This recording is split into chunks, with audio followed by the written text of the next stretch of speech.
Welcome to another installment of Donning the Armor. This morning we will begin in 2 Samuel chapter 11, verse 1. It happened in the spring of the year, at the time when kings go out to battle, that David sent Joab and his servants with him and all Israel. And they destroyed the people of Ammon and besieged Rabbah. But David remained at Jerusalem. So in the spring of the year, when spring came, the kings, that's when, if there was going to be battle, kings would go out to battle. You didn't do it in the winter because freezing, rain, snow, it becomes more treacherous. Resources become more scarce. So generally, and this happened all throughout Europe as well, that generally in the winter you didn't go out to battle unless you absolutely needed to. You want to read about the horrors of wintertime warfare. You can look at the American Revolution and some of the horrors that George Washington and the Revolutionary Army had to deal with when they were fighting the English during the wintertime in this country, especially in the northeast of the country, because, the Midwest and all that hadn't been settled yet. It was just the 13 colonies. So when you're up in Massachusetts and Pennsylvania and New York State and you're facing wintertime conditions there, it can be brutal. And a lot of people had to have things amputated from frostbite and the like. So when spring had bloomed, battle basically bloomed. And this is actually a continuation of the battle in chapter 10. The people of Ammon went in, they fled into their city, they walled it up. The main city probably being Rabbah. That's probably the main city of Ammon that they had run into. The Syrians fled, then they brought armies back out. David came out, he defeated them all. Then wintertime would come. Everybody'd kind of settle down, hunker down. And then with spring, now David and his mighty men, or David wants his mighty men to go renew the battle against Ammon, to destroy them, and now they're sieging that walled city of Rabbah. But David is remaining in Jerusalem. David up here, all these victories, suddenly going to be brought low because he doesn't go out to battle. He doesn't actually follow his mighty men out. Himself, Joab, they're starting to get older. But now he's not following, he's not leading, as it were. And we've seen him stay behind before. We've seen Joab go out with just the mighty men before. But we haven't seen him under such a spiritual attack as now. David is a man who is given to great passions. Dancing before the Lord with all his might. And Michal, his wife, is saying, "How dare you debase yourself in front of your people?" And he says, "I will debase myself further for the glory of God and for the worship of God. I will debase myself even further than this. I will sing, I will play, I will worship the Lord with all of my might." We also know he's got like 11 wives because he gives into those passions, he gives into those lusts. He can't help from pulling to himself things. Oftentimes were things, though, that were available to him, that were offered to him. Not that his polygamy is good, or even warranted, or even encouraged by God.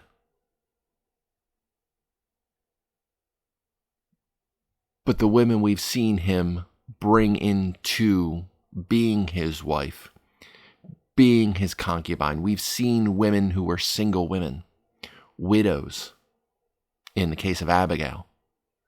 But now he's in Jerusalem. His people are out to battle. It's beautiful. It's spring. It's warm. He lives in this great, mighty, walled city of peace.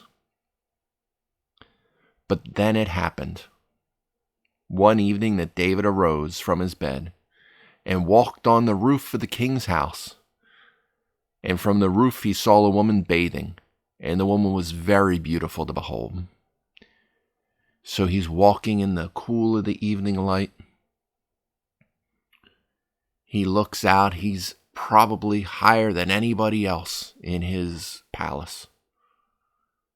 He can look down and look out over the city, and he sees this beautiful woman bathing. And suddenly that springtime air is suddenly kicking in and igniting something in himself. Now, he's already got 11 wives.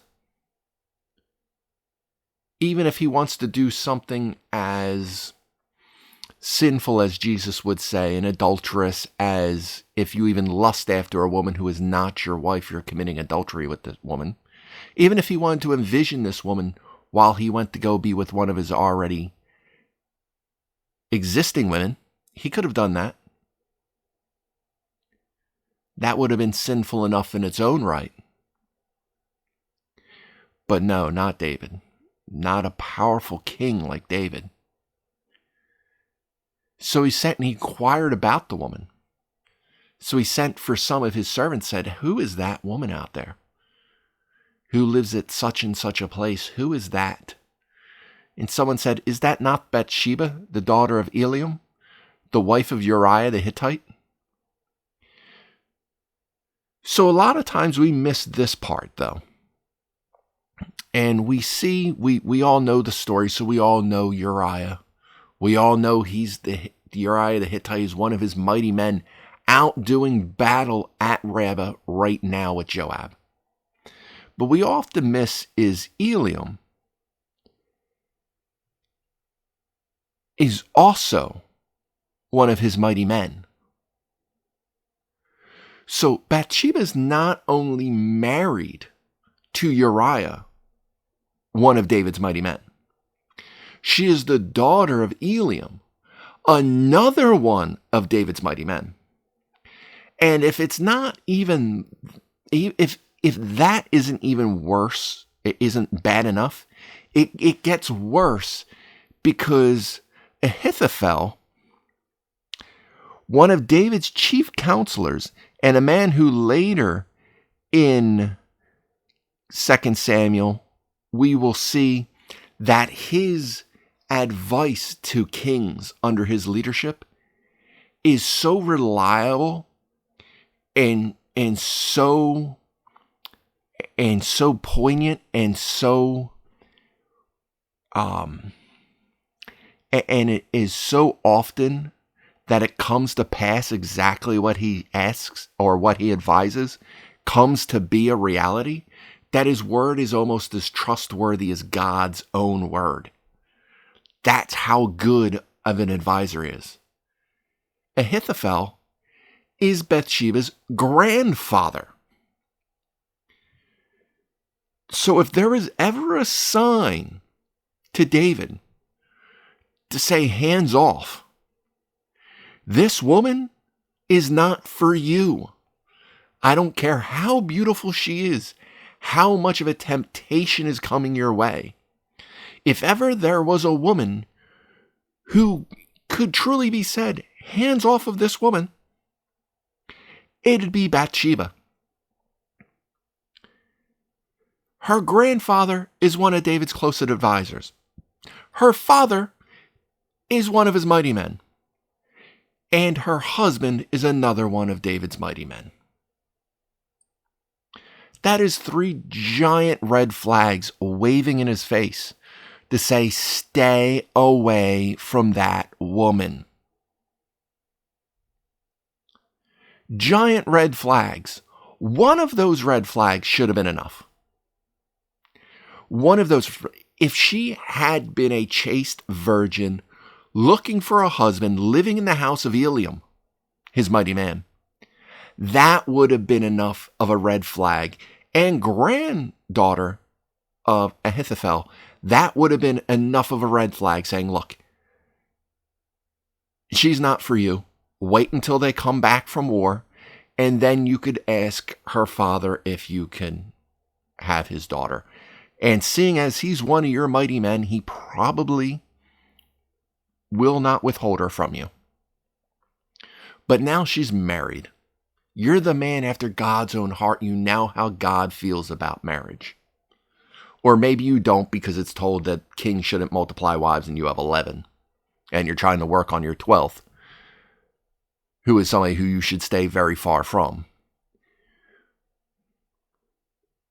But with all of these things, this is what happens with lust. This is what happens with temptation. This woman is very beautiful to behold. He's the king. He should be able to have whatever he wants. It doesn't say Bathsheba's the ugliest woman to ever live, and he just got kind of curious what that might be like. That's not how sin comes to us. Sin comes to us in very beautiful, very appealing packages. So that every red flag that comes our way, like being the granddaughter, the daughter, and the wife of those closest to us, that beautiful package, that seductive package of sin, causes us to kind of look astray, to look past what we know to be right and true in the way and word of God, and causes us to just look and say, but I really want that thing. I know I should keep myself from that thing because God has withheld it from me, but I really, really want it. I truly want this reward. I want this sin in my life. I can't keep myself from it. I have no power over my lusts.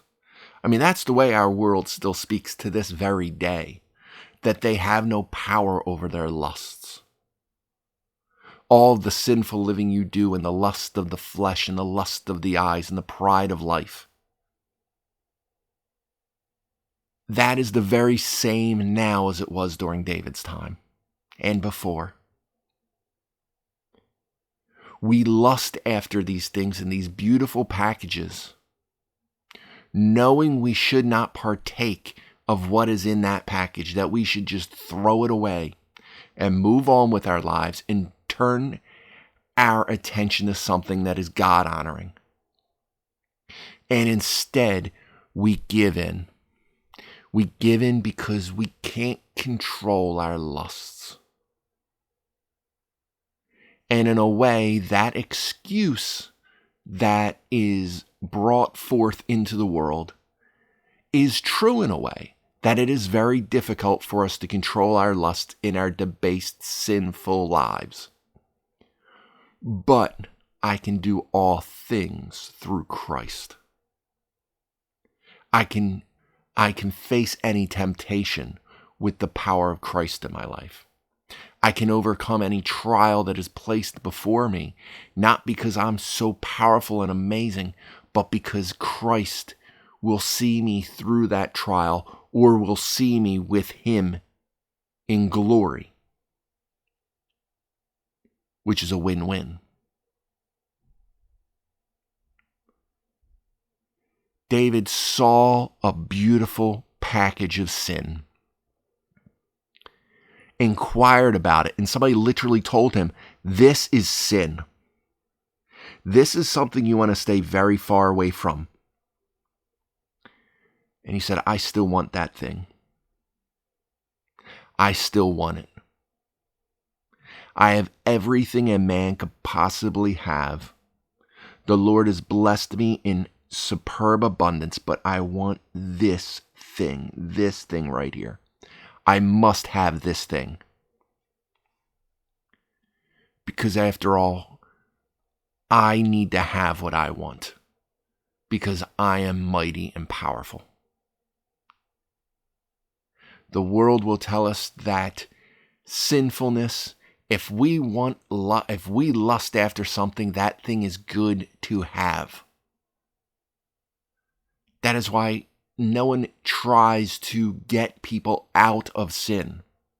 When it comes to the lust of the flesh, the lust of drug addiction, the sin of drug addiction, falling into that, they say it's a disease, you have no control over it. Only, it's not a disease you contracted. It's a disease you chose to partake in that then infected you. You could have resisted it at any step because you never had to take in that sin to begin with. You never had to go in and partake of that sinfulness in that disease to make you susceptible to the long-term effects of it. So instead of trying to get people off of drugs, we just want to make it, as a society, we want to make it safer for them. So now we have safe injection sites. We don't want to get you off the drugs. We just want to make sure you're safe while you're doing it. So you want to have people stand by and watch a person killing themselves, but not OD so that they actually die. Just have somebody there to watch them suffer and waste away. That is vile. That is not compassionate. They preach it as a compassion, but it's not a compassion. They've given in to the lust of their flesh. You see people who give in to rage, to give in to tantrums. We see it all the time on college campuses. Overgrown children who can't control hearing something they disagree with, so they rage and scream and attack and destroy. An absolute torrent of violence and destruction wrought any time an idea that they don't like is brought forth before them, because they've given into the pride of life. They're proud in their ignorance. They're proud in their fascistic proclivities of what they believe life should be. They're proud in what they have, and they believe everyone should be forced to live that way. And if somebody even offers a differentiating opinion, they must be destroyed.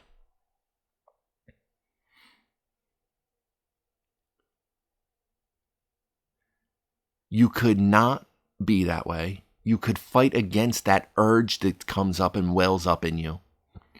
We're humans. We all have that propensity to be self-righteous and to seek after things that are prideful, that lead us astray. We all have these issues.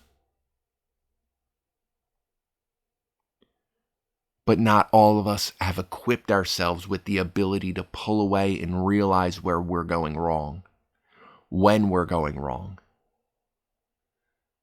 and how wrong that path can actually take us into destruction that will lay waste to those around us because of it. Be it addiction, be it living in such a prideful state of watching everything around us burn so we can feel like we're the moral superior. There are people nowadays wishing death upon others because they think different or they view the world differently than them.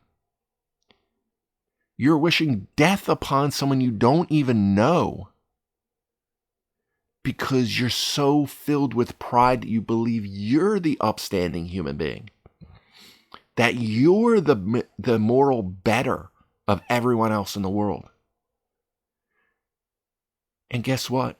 Being the moral better, that's a very beautiful package of sin that is sitting before you.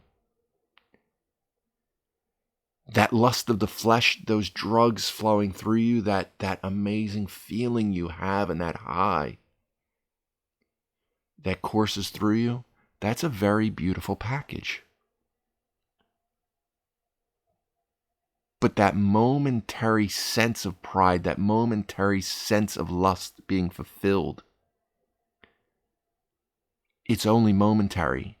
And that momentary moment, that instant, that very short-lived experience of exaltation over quenching that sin blinds you to the long-term effects that sinfulness could have. David sees this beautiful woman. 3 red flags are placed up before him. of no, no, no, no, no.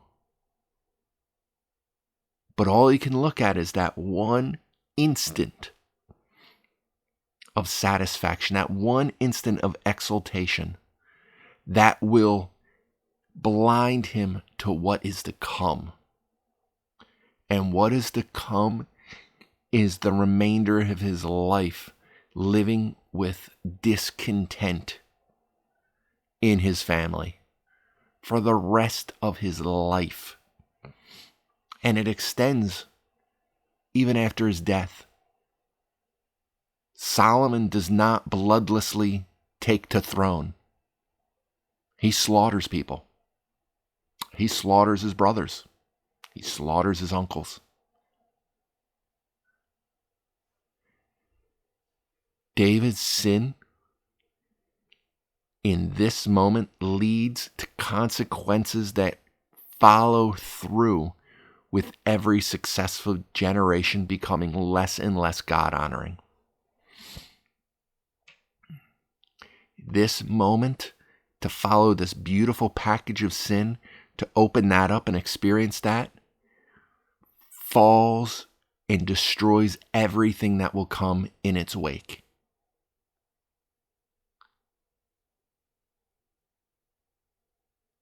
That's why we're told to be donning the full armor of God all the time to protect from the spiritual warfare that will come our way.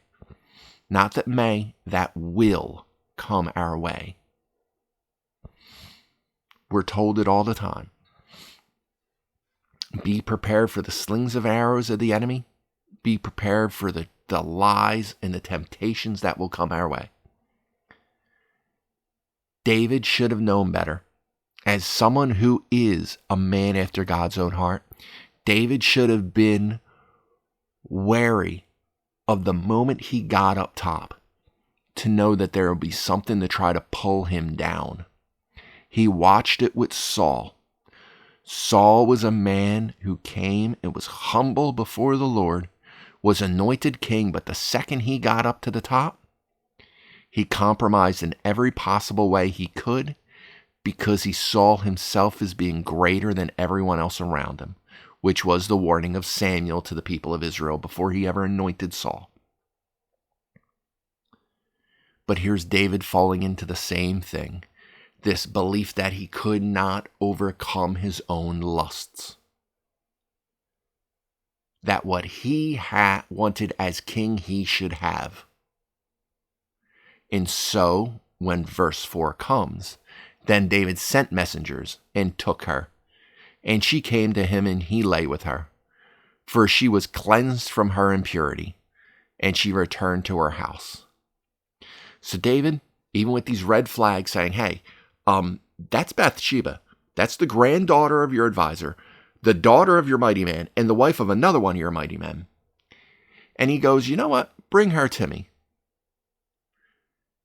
And this line of for she was cleansed from her impurity, that's something that's not just thrown in there. More than likely, she was bathing on the roof of that house to ritualistically cleanse her from her menstrual cycle, from her impurity. Meaning, there is no doubt whatsoever that she was not pregnant before she lay with David. Now, I've heard many people bring up the point of, well, David raped her because of the power dynamics. Or I've seen people go in the other direction that she is just as guilty in David as this, because she clearly could have said no to him. There's a bit of yes and no to both of those. More than likely, she may have assumed that no, she couldn't really just say no to him. It's also possible that she didn't actually know why she was being brought before David. And that during the course of this, he had that intention, but with her, it became that intention. as sometimes will happen with dates and people who have sexual relations very quickly in a relationship. They don't always intend to do it right away, but they do because it kind of leads to that, and neither one of them are willing to say no. We don't know the exact nature of this. The power dynamics thing is true. The king says, hey, you need to come to me. The implication normally is you need to come to me or else. And the or else normally is something very unpleasant. Now, she did come. Did she have to come? Probably. Did she have to lay with him? Maybe she gave in a little easy. We're not given those details. But we know that the Bible doesn't exactly lay impropriety at her feet in the way it lays them at his feet. This, much like the sin of Adam and Eve. Eve eats of the fruit first because she's deceived. But the cause of the fall is laid solely at Adam's feet because he's the one that chose. Because she was deceived and she gave in, he chose to follow her in sin. David was the one with the responsibility. The man is the head of his family. He's not to take advantage of the women around him because of that.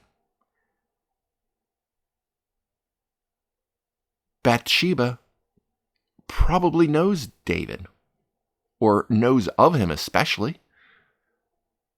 Granddaughter of his advisor, daughter of his mighty man, wife of his other mighty men. I'm sure she's heard so many things of David.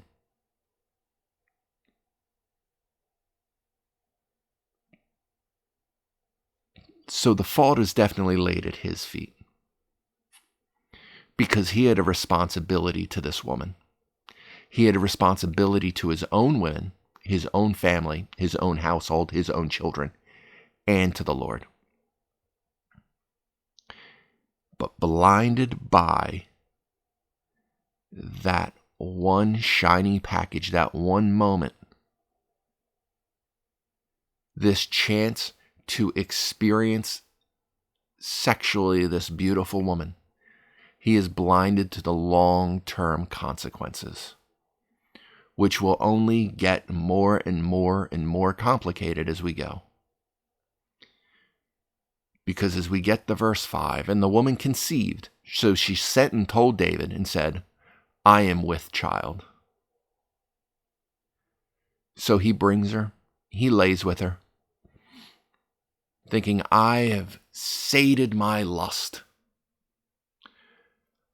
I feel good about what I've done. I have sated my lust. I've had my fun. I've had my good time. No one will be the wiser. Except for probably the messengers abroad and all that. But those people need to keep their mouth shut. No one important will know. All this was done. I'm the king. I got to experience what I wanted to experience. It doesn't matter who I hurt in the meantime, but there's nothing going on. I can now go back to my life. A couple of weeks later, a couple of months later. Remember, war, besieging a city could take years. Years to besiege a city. Tyre by the sea, which was actually two cities connected by water. One was an island, then they had the port part of the city. Was besieged by Nebuchadnezzar for, I believe it was close to 7 years. Couldn't break through the walls. Gave up. And then years later, Alexander the Great came through and blew the place up, basically, and destroyed it.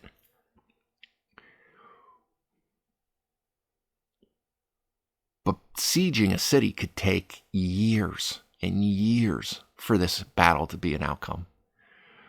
A couple months later, she comes out and says, I'm with child.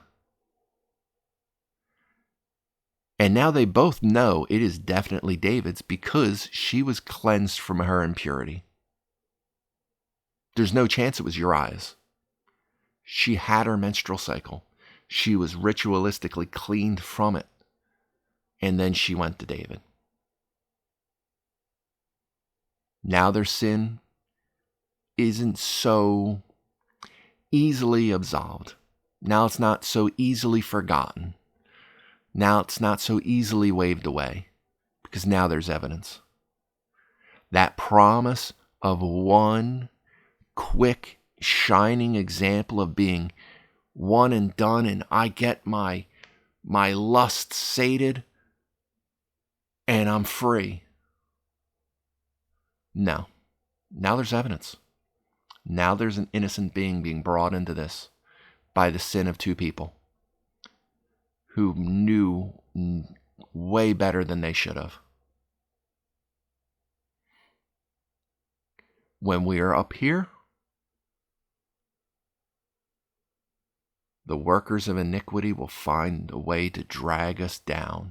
And when we think we've been dragged down far enough, we still need to keep ourselves honoring God and looking back to Him and repenting and worshiping and praising His name, because they will always try to drag us down farther. David was at his height. Now he is at his lowest. He is as low as he is possibly going to get. Sin brings us low. Sin will find us out. Our sin will always be brought to light.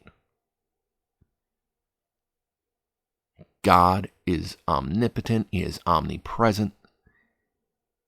He knows all. When we think we've gotten away with it, we are slammed right in our face with it yet again. For a couple of months, David probably thought, may even have repented. We don't know. But he probably thought he was in the clear. Until this message came to him, saying, I am with child. And now the panic sets in. Because now he knows something must be done to cover this sin up. We can't undo what we did. But he's been dragged so far that he's also not willing to come clean. He's not willing to face the consequences of his own action. And now we get to the cover-up. Now we get to just how far David will fall. It's not just a little way. This is someone who will not just fall flat on their face, but will start to dig to hide their head in the sand as well. We sin even when we give in to the temptation of that very beautiful package it's in.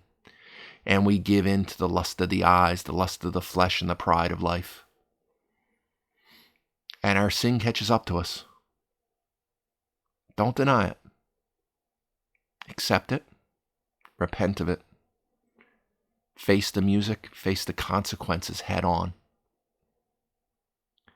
Because the lie and the cover-up is only going to make everything exponentially worse. Which is what's going to continue to happen to David for the rest of his life. It makes you wonder what would have happened had he just accepted the consequences of his sin and faced Elam, faced Uriah, faced Ahithophel, faced up to what they had done. But we'll never know, because he never chose that path. He never chose to repent, turn to the Lord, and face the consequences of his actions. Face the consequences of giving into his temptation. He chose lying. He chose duplicity. He chose cover up. And in the next installment, that's what we'll get to. So this is where we shall end it for today. I hope this was fruitful for you. I hope to see you back again next time. But until then, be blessed.